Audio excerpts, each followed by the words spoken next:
Welcome to part 2 of the Grammar Guru's Apostro-freedom series. The more, the scarier.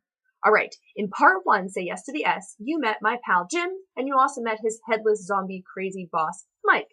Now, in this segment, I'm going to show you what happens when I think of the two of them together as a plural noun, and how I can make that plural noun possessive. So here's the part that's the same as when I was only thinking about them one at a time.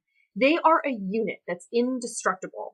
My apostrophe, the hook, has to be hung on the end of the unit. No exceptions. No fair putting the apostrophe somewhere in the middle of the word before all of its letters. Here's the whole concept. Here's where I hang the apostrophe.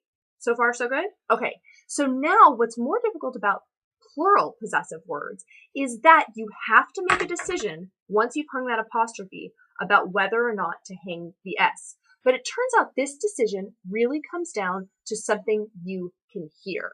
So let me take you through it one step at a time. Plural noun, add the apostrophe, and then do I or don't I add an S? Let's talk about S.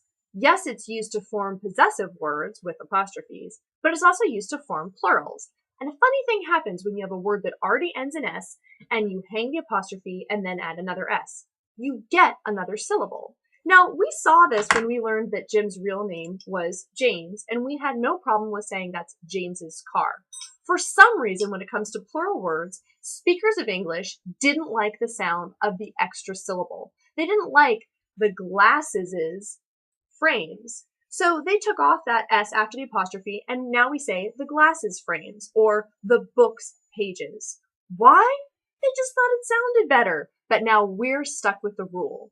So before you feel like it's all chaos, just look to the end of the plural word. Does that plural word already end in S? If so, only hang the apostrophe. These two guys are members of the committee, and we can talk about the members' ideas. If you put on this extra S, you're going to end up with members' ideas, and you can probably hear that that's wrong. So use your ear. Members' ideas. Good to go. All right.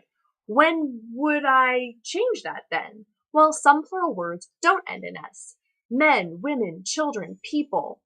Mouse becomes mice. Goose becomes geese. Deer stays the same. I could talk about 1 deer or 5 deer. Those are irregular plurals. But guess what? They're the ones that are actually less problematic because I can hang the apostrophe off the end of the word and then hang the S. And I talk about the geese's flight patterns, and there's no extra syllable that makes it sound awkward.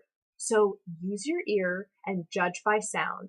If you want an extra syllable, use apostrophe S. If the extra syllable would make things sound goofy, members is, glasses is, leave off the S and just add the apostrophe.